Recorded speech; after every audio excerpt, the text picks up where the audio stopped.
Greetings, everyone. Happy Friday. Hopefully, your day is off to a wonderful start. Wanted to send out a quick note of encouragement today about storms and how storms are necessary for growth. Um, I believe that we are always in a posture of either going into a storm, being prepared to go into a storm, in the midst of a storm, or coming out of a storm.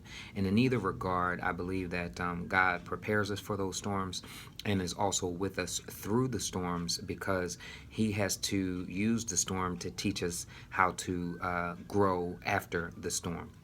And no growth comes without rain, and no growth comes without storm, and those storms are what produce the growth in us that God uses to get us to where He would have us to go.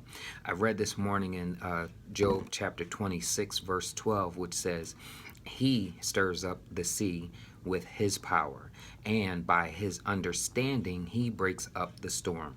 What that means to me and how I apply that to my Christian walk is that God controls the storm. He orchestrates the storm in order to prepare us for the level of growth that we need to experience in life. And with His understanding, He knows what it is that He wants to accomplish through that storm and teach us in that lesson. But our goal is to understand that in the midst of the storm, we have already been prepared to go through it.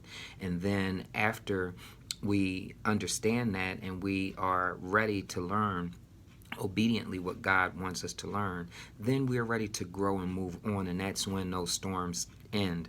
And God allows us to rejoice after that storm has concluded so that then we can be the person that God has called us to be. So don't be afraid of the storm. Just know that God has prepared and equipped you for the storm, and He has all of the resources that you need to make it through the storm.